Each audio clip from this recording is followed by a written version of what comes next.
What's up, guys? It's Carson back here from Toxic Gaming, and today we have the team preview prep something video. It's something like that, a prep video for our first battle in the PIC Cup. Again, Pokemon Invitational Cup. I said international in the last video, and I apologize for fucking up. But we got our first team builder going on here for our first week, and with the first week we're going up against Noble Fuzz. I'll have his link for his YouTube and Twitter and everything in the description for the actual battle. I don't know if I'll put it in this one or not. I might. Check it out if it's down there. But he is... I'm really fucking scared of his team and his draft, because he had a lot of pretty powerful shit. Like, let's just say, the overall thing of his draft, Mega Metagross. Right there is the fucking powerhouse of itself. But before we get, talk much about his team, we'll just go right with ours. As you can see, we are gonna carry Mega Venusaur here, and the nicknames may change. I just kind of threw nicknames in, but we have Mega Venusaur here running with Giga Drain, Leech Seed Synthesis, and Seed Bomb. Or Sludge Bomb, not Seed Bomb. That'd be kind of counterproductive. But basically, the spread for the Venusaur is going to be the full speed, full attacking, all-out power Venusaur.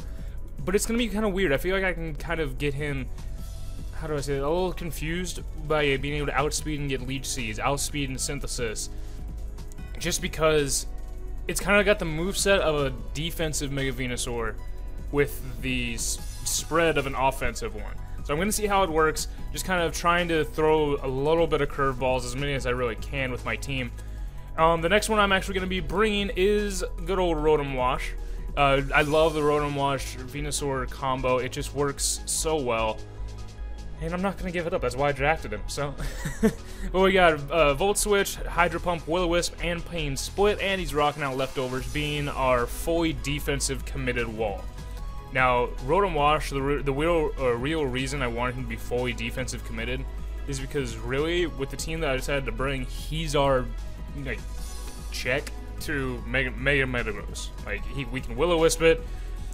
None of its stab moves are gonna hurt really that bad. We can Pain Split if we need to. It's just that he's the best check I have for him at the moment. So that's why I really wanted Volt Switching cores. I wanted stuff like that. I love Volt Switch U-turn stuff. And the only other Pokemon I was thinking about bringing instead was Gastrodon, but just the 4-time weakness to Grass, and he has a Roserade. I was a little hesitant to bring him and to lose that switch initiative with Rotom Wash, to lose Will-O-Wisp. Yeah, Gastrodon can have Scald, but I don't know. I was a little hesitant to do it. So we'll see how this first week goes with Rotom Wash and Venusaur combo, and we'll see what happens. So next up, we do have Victini the Brow. I think I probably will keep that nickname because that fucking Anthony Davis unibrow shit going on there. But we are going to have Life Orb Victini with V-Create, Bolt Strike, U-Turn, and Dazzling Gleam. And he's basically straight across the board, mixed Victini, balanced attack and special attack, max speed, best Victini I could do for what I want him to do. And what I want this Victini to do is handle Hydreigon. Or Hydreigon, how some people say it, in all different ways, whatever. But he has Hydreigon, who is very, very threatening in league play. It's so versatile. It gets U-turn, it can be choiced, it's light, can be Life Orbed. I would say it's almost like as versatile as Victini is. So I just get Dazzling Gleam on there because that was the only real Pokemon or only real move I even had to really handle him. I have him on lead to handle with high jump kicks, but Dazzling Gleam can one-shot. And with this spread, if he's not Scarfed, Victini can beat him one-on-one. If he's not a defensive variant, Victini can knock him out in one hit. So, to me, I just fucking spit a shit ton there. But to me, that's why I put Dazzling Gleam on there. Just that little kind of surprise factor, I want to say, of getting a knockout on a Hydreigon when he's probably thinking, oh, he can't take a Dark Pulse. Fuck off, phone! Damn it! Fucking doing shit and people try to fucking message me. Shut up! So professional over here, right? So professional. But that's why I have Dazzling Gleam on there. Again, V-Create just because 180 base power and can't miss. And then Bolt Strike, which still has a chance to miss, sadly. But just for coverage and U-Turn again, I love those Volt Turn cores. I needed to get up out of there. I thought about going Choice Scarf Victini just to guarantee that we can outspeed a Choice Scarf Hydreigon. But I really, if I did that, I wouldn't be able to one-shot with the Life Orb power. You see what I mean? And my mic, when I do this, is like coming to my mouth. Looks like a, yeah, not very good. But that's why I went Dazzling Gleam for Victini over anything else. It just seemed to fit better for this battle. I don't know. Plus, I could have gone Zen Headbutt to handle stuff like Conkeldurr or any fighting types, but Dazzling Gleam still hits them super effectively. It's just not stab. That's the real problem. But we'll see what happens with that. Next up, we got Blood Scythe or Doublade. I love shiny Doublade. We're teams named Doublade. I'm bringing fucking Doublade to this first match. But we got EVOI with Iron Hand, Shadow Sneak, Sacred Sword, and Swords Dance, running basically a bulky special sweep, physical sweeper is the same, not special. But really, with 150 base defense, I don't really need to put anything in defense. Like, I really don't. I can try to max out his HP as much as I can, max and attacking it. And Blood Scythe, or Doublade, whatever you want to call it, and then our next member, Yuxi, they go so well together. And I'll tell how Yuxi kind of just like glues the entire team together. But Blood Scythe, basically, this is our Pokemon to take out Mega Megaros, because I've done multiple, what's it called, damage calculations for it, and the best thing Metagross can hit me with is really like Ice Punch or Meteor Mashers. He can't hit me, or Earthquake, that's what I meant to say. He can hit with Earthquake, and it'll do without anything, or still having EVOI, you know, max HP, all of that. It does maybe 40%. Like, just around the 40% mark. Last time I checked. Now, it may be like the low end of 40%, high end 50%. Either way, Blood Scythe can take one, get a Swords Dance up, and then Shadow Sneak, basically for the win. So that's why I never thought I would be saying Doublade takes out Mega Metagross, but it really does. Plus, he's a spin blocker. Even though I have some hazards on the team, it's not as many hazards as most people would run, or like the most like deciding hazards person or Pokemon that people would run. But I do have a spin blocker if he decides to bring Hitmontop over Conkeldurr to try Spin Rocks away. So there's that. There's those options. He also handles who is it? He handles one other of his mons very well. But oh, Hydreigon. It's the same thing. Basically, the whole Yuxi Doublade combo does the same thing for Hydreigon that it would do for Metagross. Being able to take a Dark Pulse after a U-turn, or after getting Yuxi out, and Doublade be able to take him out with a Sacred Sword. So it's this little core, and I'll show Yuxi now. Good old Fetty Wap himself. It's this little core that's really, I think, gonna validate. I don't know what word I'm looking for. Really gonna make our team as solid as it could be, because we got Yuxi here rocking the Light Clay with Reflect, Stealth Rock, U-turn, and Light Screen. Now, usually I probably wouldn't have U-turn and would go Side Shock for that little bit extra power, stab power. But with Hydreigon more than likely coming and being able to kind of predict that, I needed a way to be able to get Yuxi out into another Pokemon for a quote-unquote free switch. And if he is more than likely Scarf Hydreigon, I actually believe Hydreigon has like 98 base speed anyway, so he'll be able to outspeed me anyway. But then I can live Dark Pulses from him. I can live Draco Meteors from him. Get up and out, and then bring in, like, say, Doublade after having a Reflect or a Light Screen up, or both. Got Doublade behind 2 screens. There's no, like, he'll take so many hits.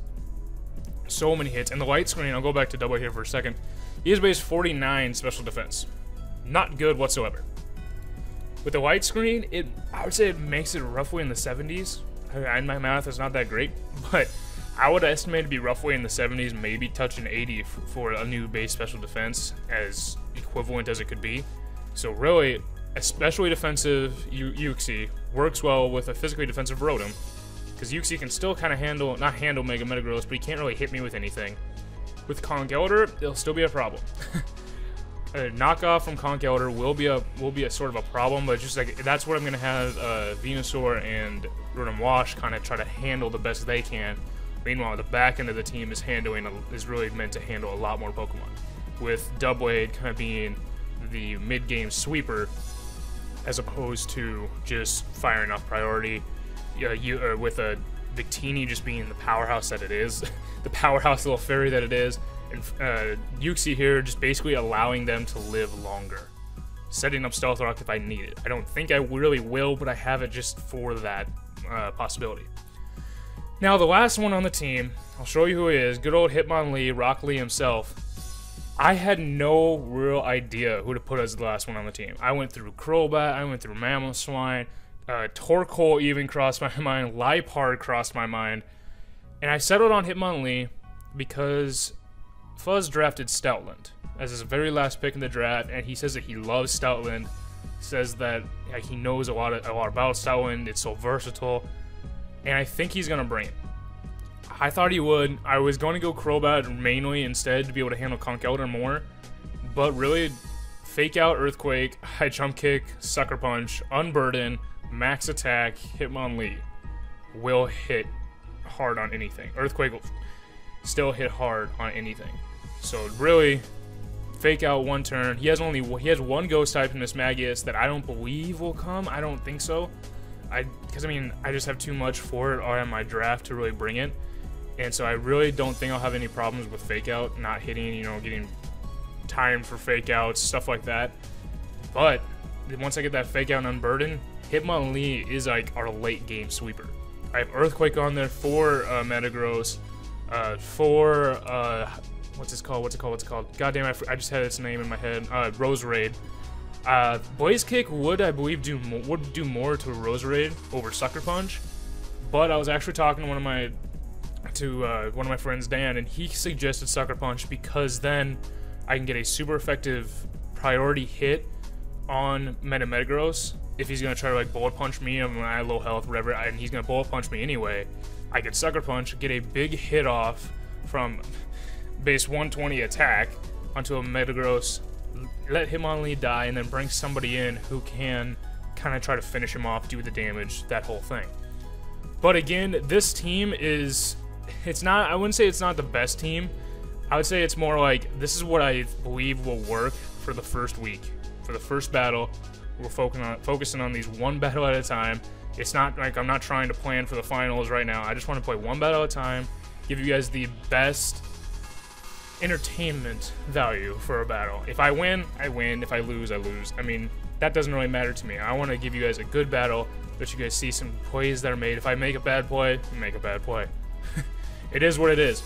But I think the things that are really going to surprise him the most are going to be the Life Orb Victini and then Doublade when it gets behind screens. Like Doublade, Victini, and Venusaur behind screens are going to be so dangerous. Oh, and I didn't mention it, but the only reason I have Chlorophyll on Venusaur is basically because to me it's better than Overgrow naturally. Like because I'm going Mega, I'm never gonna have that really a chance to use Overgrow. So with Chlorophyll, it allows me to at least, if I face somebody who maybe puts Sun up on their team first turn, I can kind of use the Sun to my advantage, get that little extra speed to get a Leech Seed, Giga Drain, Sludge Bomb off. It's gonna be better. I had originally Sleep Powder instead of Leech Seed. God damn, I keep on spitting fucking everywhere. I had Sleep Powder originally over Leech Seed simply because I wanted to get some things to sleep, force the switches that way, kind of put him in a predicament. But again, I was talking to Dan Hawker is his name, or YouTube name, not his real name. Dan's his real name. But I was talking to him, and he suggested Leech Seed over Sleep Powder simply because that really forces out switches. Because you can't just leave a Pokemon in there that's seated. And for Pokemon that are asleep, you're almost guaranteed one turn of sleep at least, but after that you don't know. While Leech Seed just stays there until they switch out. So he convinced me of that, and I feel like it could really work. I feel like Venusaur would be a little surprising just by the speed and the power of it when it looks like it's a defensive Venusaur. And yeah, I'm actually really nervous for this battle. I didn't think I was gonna be as nervous when I've had this team prepped for like 4 or 5 days.